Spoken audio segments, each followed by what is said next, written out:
Hi everyone! Today we'll see how to make a particle effect that fades away. It's not complicated and you can make some really cool thing with it. So let's get into it. So to begin with, I will set up the little scene. It is very simple. What I want to do is to have an object that emits and an object that is emitted. The object will be a smaller cube, something like this. Don't need to make it over complicated. As I will need to only emit on those two faces, what I will do is that I will duplicate them and with Shift D and then separate them with P. Then I take them and make them a little bit thinner, I will say, just so that it won't emit too close from the edges of the shape. Then what you want to do, of course, is to create your particle system. So like so, up. Now you can see gravity is working on it and 1000 is really a lot.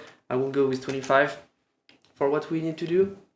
And from the render tab you will go into object and select the object that you want to emit. So personally it's the cube. You can set the size to 1, or for my case it will be 0.5. Those are your settings, you do how you want. What you want to do next is to disable this gravity effect. What you used to do so is you go in field weights and disable gravity, and now as you can see it's going in the right direction. And you tweak the settings to get what you want to do. And now how do we get those fading away effect? It's really simple.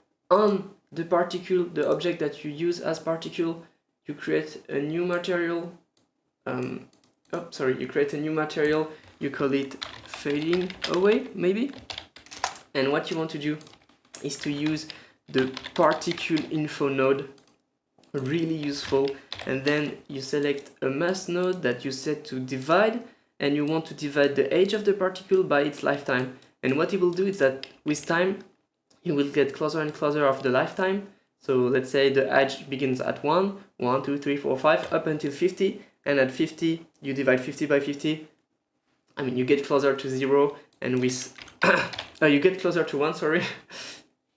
And oops, what you want to do then is to add a color ramp to have a little bit of control of the fading effect. And then it's the classic emission, transparent, and mix shader. I mean, if you do some shading, you're used to see them. And what you want to do is to put the emission in the bottom socket and the transparent in the top socket of the mix shader. And what we've said at the beginning with the particle info will be the factor. You need to flip the color ramp, something like up this at 0.45 should be enough.